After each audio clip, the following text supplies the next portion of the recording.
أعوذ بالله من الشيطان الرجيم. بسم الله الرحمن الرحيم.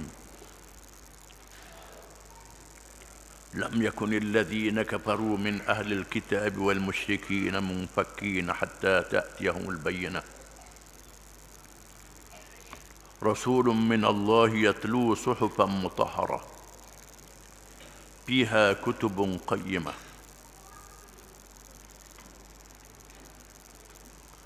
وما تفرق الذين أوتوا الكتاب إلا من بعد ما جاءتهم البينة.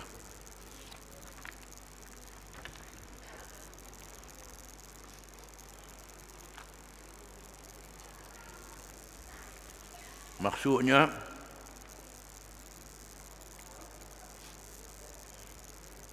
dengan nama Allah yang Maha Pemurah lagi Maha Mengasihani, orang-orang yang kafir dari ahli kitab Yahudi dan Nasara serta orang-orang musyrik tidak akan terlepas dari kepercayaan dan amalan masing-masing sehingga datang kepada mereka bukti yang jelas nyata, yaitu seorang Rasul dari Allah yang membacakan kepada mereka lamaran-lamaran yang suci. Terkandung di dalamnya pengajaran-pengajaran dan hukum-hukum yang benar. Dan orang-orang Yahudi dan Nasara tidak diberi kitab Taurat dan Injil itu.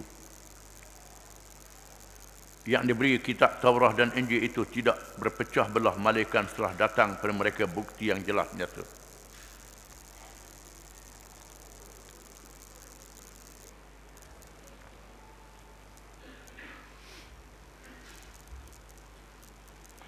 Surah ini termasuk dalam surah Madaniyah,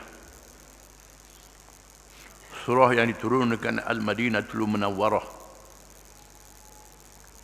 setelah Nabi berhijrah ke Madinah dan berkumpulnya masyarakat majmuk, masyarakat berbilang agama dan kaum. Di Madinah itu ada orang-orang ahli kitab, khususnya orang Yahudi, dan selepasnya orang Kristian. Mereka adalah ahli kitab kerana mereka berpegang kitab Taurat yang diturunkan kepada Nabi Musa AS dan kitab Injil yang diturunkan kepada Nabi Isa AS. Dan di sana ada orang-orang musyrikin Arab yang masih menyembah berhala. Bila Islam berkuasa, Islam mengajak manusia kepada Islam dengan tidak ada paksaan. Tak dipaksa masuk Islam. Siapa yang nak masuk Islam, sila. Maka ramai ada yang masuk Islam, ada yang tak masuk Islam. Yang masuk Islam ini, ada yang masuk Islam sungguh-sungguh, ada yang masuk Islam munafik, berpura-pura. Yang masuk Islam sungguh-sungguh ni pula ada yang baik, mengerjakan amal yang soleh, ada yang sederhana dan ada yang mengerjakan maksiat, tapi tetap Islam. Tetap Islam, mereka orang Islam. Nak macam mana buat maksiat, percaya ke Islam. Dia baca dalam hadis, ada kena kerak tangan, kena rejam, kena sebat. Islam. Mereka Islam. Di sana ada orang pelawak Islamnya, nampak molek tapi hati dia tak percaya. Dia benar akan duduk di Madinah, diizinkan. Dan di sana ada orang-orang Yahudi. Orang Yahudi yang sanggup bernaung di bawah kerajaan Islam. Mereka tahu berkenaan dengan Nabi akhir zaman Muhammad sallallahu alaihi wasallam. Mereka nak tengok dulu. Ada di antara mereka yang rela duduk di bawah hukum-hukum Islam, tak masuk Islam. Dan ada yang akhirnya masuk Islam, seperti Abdullah bin Salam dan rakan-rakannya. Ada yang tak masuk Islam sampai mati, duduk di bawah kerajaan Islam. Ada di antara mereka yang lari khianat pada perjanjian. Ada yang bermusuh sejak awal-awal lagi. Walaupun demikian, mereka dibenarkan duduk di dalam kerajaan Islam. Termasuk juga orang-orang musyrikin. Ada kalangan orang musyrikin ni, dia musyrikin, sembah berhala. Tapi pergaulan dia tak kerah, tak kasar, dibenarkan. Duduk bergaul. Dalam keadaan ini Allah Ta'ala menurunkan ayat-ayat Al-Quran. Surah-surah yang disebut dengan Madaniyah, surah yang diturunkan di Madinah. Menerangkan kerasulan Nabi Muhammad sallallahu alaihi wasallam. Surah Bayyinah ini menerangkan kedudukan ahli kitab, orang Yahudi dan Kristian secara khusus. Masyarakat yang bertemu dengan Nabi di Madinah. Sebelumnya orang-orang musyrikin di Mekah yang berlawan. Maka surah ini menerangkan wajib keikhlasan beribadat kepada Allah Ta'ala, yang termasuk dalam ajaran ahli kitab, diajar oleh Rasul-Rasul mereka. Menerangkan adanya hari akhirat, ada dalam kitab mereka. Mudah-mudahan mereka dengar dan mereka masuk Islam, dapat hidayah daripada Allah Ta'ala. Inilah keterangan dalam surah ini. Disebut dalam hadis, Nabi SAW menyuruh sahabat dia Ubay bin Ka'ab membaca, mari depan dia, dan Nabi baca. Nabi kata, Ubay, Tuhan suruh aku baca surah Bayyinah di hadapanmu. Ubay kata, dia sebut nama saya. Tuhan sebut nama saya. Nabi kata, ya, menangis Ubay. Kerana ilmunya diiktiraf oleh Nabi, oleh Allah Subhanahu Wa Taala. Ubay bin Ka'ab ialah sahabat yang alim. Dan Sayyidina Umar suruh jadi imam sembahyang tarawih. Pada masa mulanya disunnahkan sembahyang tarawih secara berjamaah 20 rakaat di zaman Sayyidina Umar bin Khattab radhiyallahu anhu. Ubay bin Ka'ab. Surah ini dimulakan dengan menyebut golongan ahli kitab dan kedudukan mereka terhadap dakwah yang dibawa oleh Nabi sallallahu alaihi wasallam. Seterus menyatakan wajib ikhlas beribadat kepada Allah Ta'ala. Ini adalah ajaran Rasul-Rasul semuanya. Semua Rasul-Rasul mengajak ikhlas pada Allah Ta'ala. Islam menyerah diri kepada Allah Ta'ala. Semua Rasul-Rasul begitu. Maka Muhammad SAW membawa ajaran Rasul-Rasul ini. Akhirnya memberi amaran kepada mereka yang melawan masuk neraka, dan memberi janji kepada mereka yang beriman dan mengerjakan amal yang soleh dengan syurga. Firman Allah Ta'ala, lam yakunil ladhina kafaru min ahli kitab wal musyrikina munfakina hatta ta'tiyahumul bayyinah. Dan tidaklah orang-orang yang kafir dari kalangan ahli kitab, Yahudi dan Kristian dan orang-orang musyrikin itu sampai ke puncak keterangan yang sebenarnya setelah mereka dalam keadaan kafir, sama ada musyrikin atau ahli kitab, sehingga datang kepada mereka keterangan, iaitulah kedatangan Nabi Muhammad sallallahu alaihi wasallam. Bahkan kedatangan Nabi Muhammad SAW disebut di dalam kitab Taurat dan Injil. Semua Rasul-Rasul menyebut kisah akan zahir Nabi akhir zaman. Bahkan dalam kitab-kitab agama yang bukan Yahudi dan Kristian, dalam kitab Wida, agama Hindu, dalam kitab Buddha, dalam kitab agama Majusi, mereka yang mengkaji agama-agama ni mengisahkan bahawa kitab-kitab agama menyebut akan zahir pemimpin di akhir zaman. Ada menyebut Rasul dan ada menyebut perkataan yang lain. Bahkan Allah Ta'ala mendedahkan kepada ahli-ahli nujum yang dipuja oleh orang-orang musyrikin. Kita akan baca dalam sirah Nabawiyah. Bagaimana Raja Arab bermimpi panggil ahli nujum. Ini berlaku sebelum kelahiran Nabi Muhammad SAW. Kerana sebelum kelahiran Nabi SAW, syaitan-syaitan boleh mencuri rahsia langit. Bila Nabi zahir, rahsia langit ditutup. Itu antara besar, tanda besar kelahiran Nabi Muhammad SAW. Di mana berita kelahiran ini diketahui oleh Yahudi dan Kristian. Diketahui oleh orang-orang musyrikin. Bila Nabi dilahirkan ke dunia, berhijrah ke Madinah, berkumpul semuanya mensyarikat majmuk ini. Yahudi, Kristian dan orang musyrikin.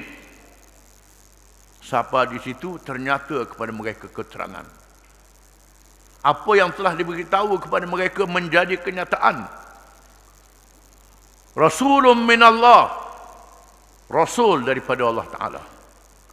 Yang ini Rasul yang dilantik oleh Allah Ta'ala. Bukan dilantik oleh manusia. Bukan dilantik oleh diri dia sendiri. Ada orang buat ibadat betapa supaya Tuhan lantik dia jadi Rasul. Tak boleh. Rasul ni bukan lantik sendiri. Allah Ta'ala yang lantik. Tuhan yang tahu nak lantik siapa dia jadi Rasul. Dan Allah Ta'ala telah menentukan Rasul ditamatkan dengan Nabi Muhammad SAW. Selepasnya berlaku kiamat. Tak ada lah Rasul lepas Muhammad. Lepas ni berlaku kiamat. Ini dinyatakan dalam kitab-kitab zaman dulu.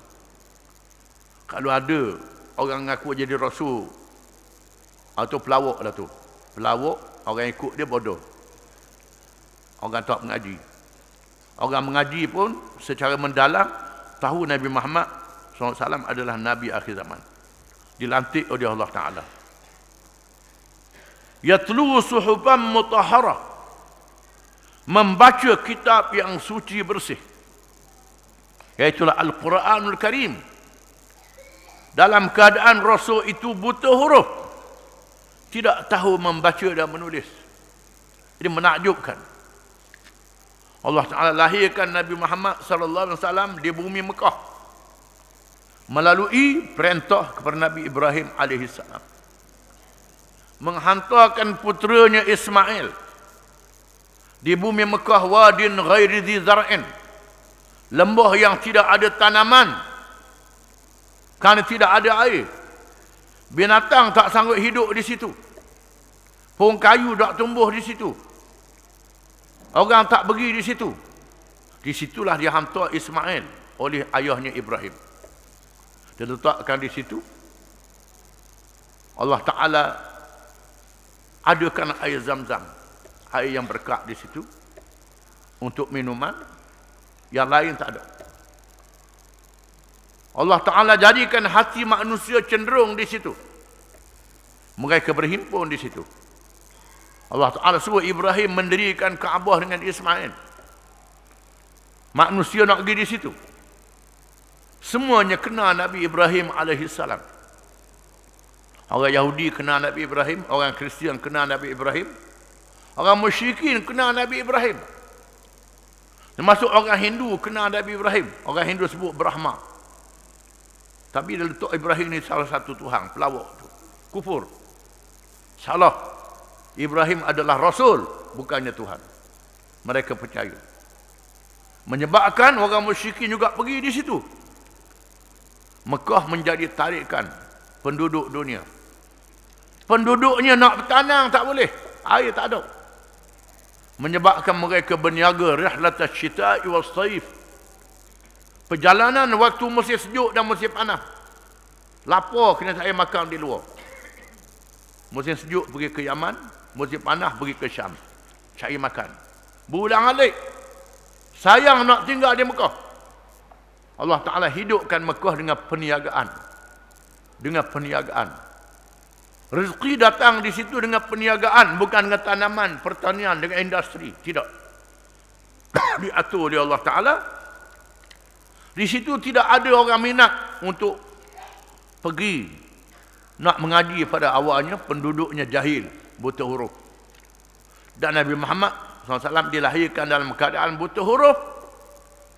dilahirkan dengan luar biasa cerdik, bijak. Sebaik saja ayat-ayat dibaca oleh malaikat Jibril, terus ingat. Tak payah ulang, terus ingat. Ini mukjizat. Quran yang diturunkan itu daripada Allah. Dibacanya bila Nabi pergi ke Madinah, berhijrah ke Madinah, Allah Ta'ala menurunkan surah-surah Madaniyah. Di antaranya surah Yusuf, surah Ibrahim, surah cerita hak Nabi-Nabi zaman dahulu. Di mana Muhammad belajar? Di Mekah tak ada guru, tak ada apa. Orang Yahudi dengar cerita Nabi Yusuf, cerita Nabi Soleh, Nabi Hud, Nabi lain. Tak ada kitab di Mekah itu. Ini keterangan daripada Allah sungguh-sungguh. Dan diturunkan hukum hakam dan hukum syariat yang adil kepada manusia, yang sangat menakjubkan, menyebabkan mereka yang ikhlas dengan ilmunya masuk Islam. Kitab daripada Allah yang suci, yang bersih, suhufan mutahharah. Kitab yang suci, yang bersih. Bersih kitab itu, tidak ada keburukan di dalamnya, tidak ada bohong di dalamnya. Semuanya benar. Kalau ada orang dia buat kajian sains pada hari ini, dia tengok, baca ayat Quran, cerita tentang langit, tentang bintang, tentang matahari, dia buat kajian, tak betul dengan apa yang Quran kata. Quran betul, dia salah. Quran betul, dia salah. Hari ini ternyata melalui alat-alat yang moden, dengan alat-alat yang canggih, pandangan-pandangan ahli sains yang bercanggah dengan Quran di zaman dulu, terbukti Quran yang betul.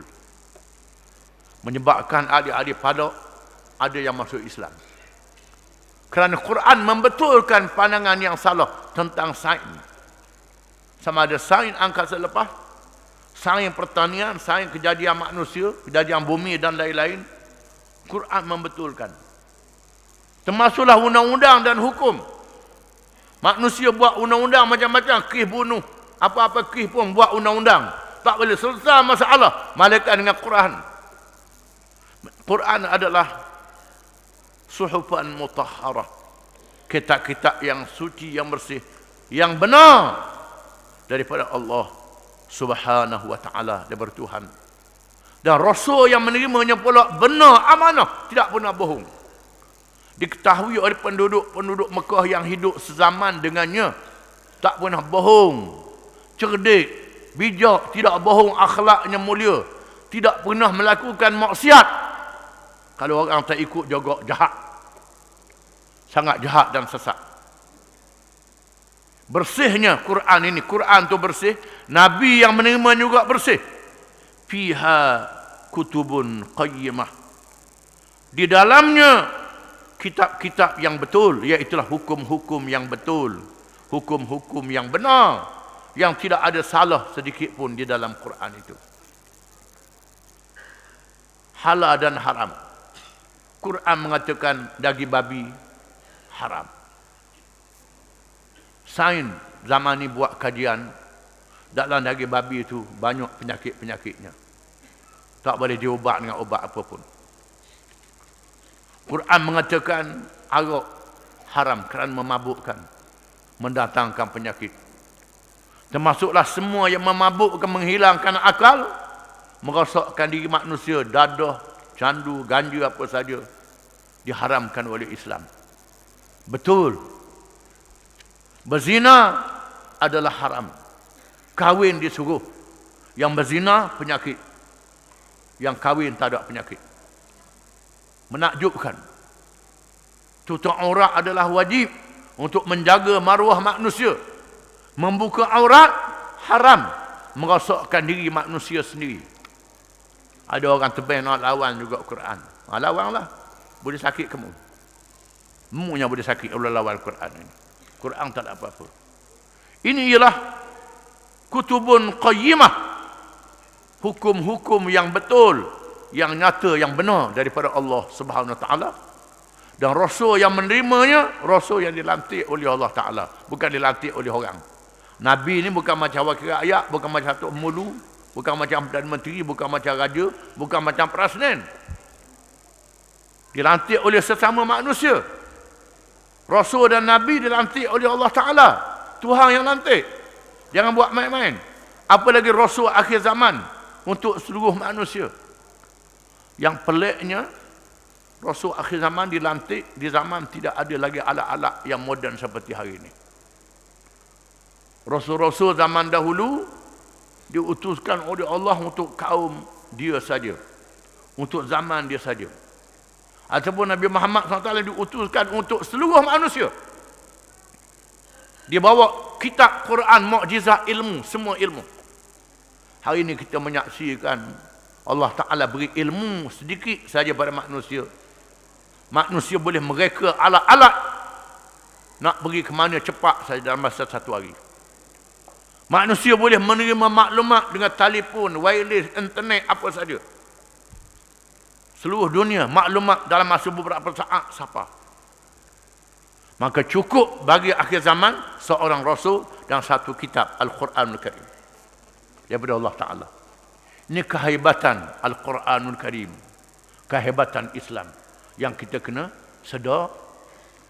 Apa yang menakjubkan kita, Nabi sebut, inna hadzal amra yablughu ma balagha al-lailu wan nahar. Sesungguhnya urusan ini akan sapa di mana sapa siang dan malam. Akan sapa Islam ini ke seluruh pelosok dunia. Sama ada di rumah batu atau rumah yang dibuat daripada bulu binatang. Disampaikan oleh orang yang baik dan oleh orang yang jahat. Islam dikembangkan oleh Allah Ta'ala.